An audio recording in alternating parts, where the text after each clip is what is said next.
మొన్న నేను చేసిన కట్టెల పొయ్యి మీద రొయ్యల కూరకి ఎంతమంది కామెంట్ చేశారు, అంజలక్కో ఫిష్ కర్రీ చేయక్క నీ స్టైల్లో అని. అందుకే ఈ రోజు అయితే బాగా చేపను తెచ్చారు, చూసారుగా. చేపను తీసుకొచ్చేటప్పుడు వాళ్ళే క్లీన్ చేసి ఇస్తానన్నారంట. ఈ రోజు ఫ్రీనే కదా, ఆదివారం నేనే చేస్తానని చెప్పి బాగా తీసుకొచ్చి చేసి ఆయిల్ వేసుకుని, ఆయిల్ హీట్ అయిన తర్వాత అల్లం వెల్లుల్లి జీలకర్ర పచ్చి ధనియాలు పేస్ట్ వేసుకుని అది ఎగుతూ ఉన్నప్పుడు ముక్కలలో ఉప్పు కారం పసుపు మొత్తం వేసుకొని కలిపి పక్కన పెట్టుకున్నా. ఈ లోపు చింతపండు కూడా, నల్ల చింతపండు, పాత చింతపండు అయితే సూపర్ టేస్ట్ ఉంటుంది. చింతపండు కూడా నానబెట్టుకున్నా.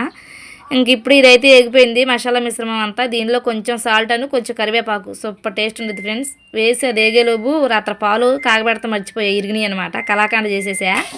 ఇంక ఇప్పుడు అది కూడా చక్కగా బ్రౌన్ కలర్ వచ్చేసింది. ఇప్పుడు మనం కలిపి పెట్టుకున్న చేప ముక్కల మిశ్రమం ఉంది కదా, దాన్ని అంతా దీనిలో వేసేసి చక్కగా ఒక 10 నిమిషాలు మూత పెట్టుకున్నామంటే మంచిగా జన కూడా ఉందండో.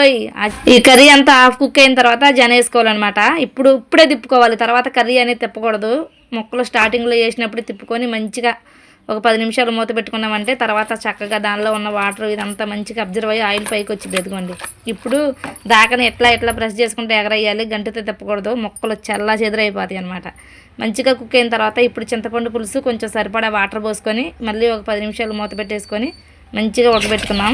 ఇప్పుడు ఒక 10 నిమిషాల తర్వాత మూత తీసి చూస్తే చక్కగా ఉడుకుతుంది. మంచిగా ముక్కకు ఉప్పు కారం చక్కగా పట్టిద్ది అనమాట. మనం పోసిన చింతపండు గుజ్జు వాటర్ అంతా సగం అయ్యే వరకు మంచిగా ఆయిల్ తేలే వరకు కుక్ చేసుకోవాలి. ఈలోపు మనమే పోసామన్నమాట ఇంట్లో కొత్తిమీర, అది కొంచెం ఎదిగింది.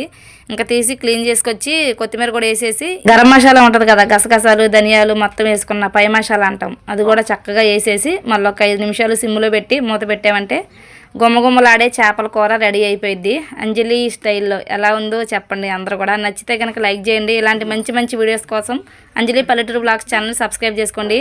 ఇంతకీ మీ స్పెషల్ అంటే కామెంట్ బాక్స్లో కామెంట్ చేయండి. Bye bye.